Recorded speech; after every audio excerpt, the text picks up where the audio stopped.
Soyons saints, en partenariat avec Magnificat. Nous souhaitons une très belle fête à toutes les Thérèses. Je passerai mon ciel à faire du bien sur la terre, écrit Thérèse de l'Enfant Jésus, qui a l'ardent désir de répandre une pluie de pétales de roses sur la terre.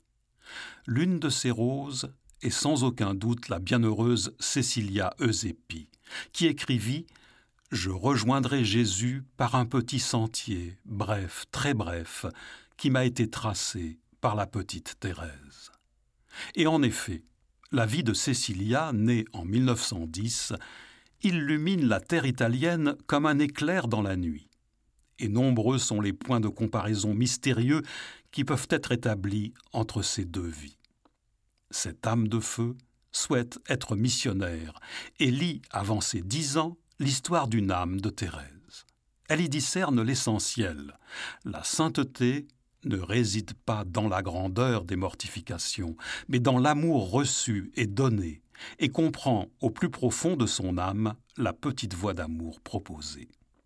Dès lors, malgré l'opposition de sa mère au vu de sa jeunesse, elle veut entrer chez les servites de Marie et obtient de l'évêque une dispense pour y entrer à 13 ans. Puis elle contracte, de manière foudroyante, la tuberculose. Son confesseur lui demande alors de tenir un journal qu'elle intitule « Histoire d'un clown », parce qu'elle se voit comme un mauvais clown un peu stupide. Elle le fait de bonne grâce, malgré la fatigue que lui coûtent les souffrances de la maladie.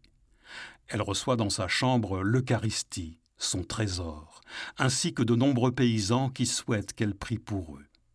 De jeunes séminaristes viennent aussi demander à cette jeune fille peu instruite des conseils pour leurs homélies.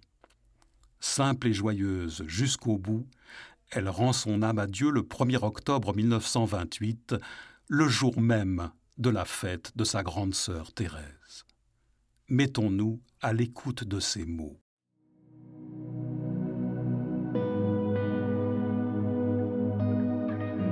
L'âme qui s'abandonne à Jésus est comme l'enfant qui, devant traverser de nuit une épaisse forêt avec sa mère, s'agrippe à sa jupe dans la certitude que sa mère le conduira à bon port.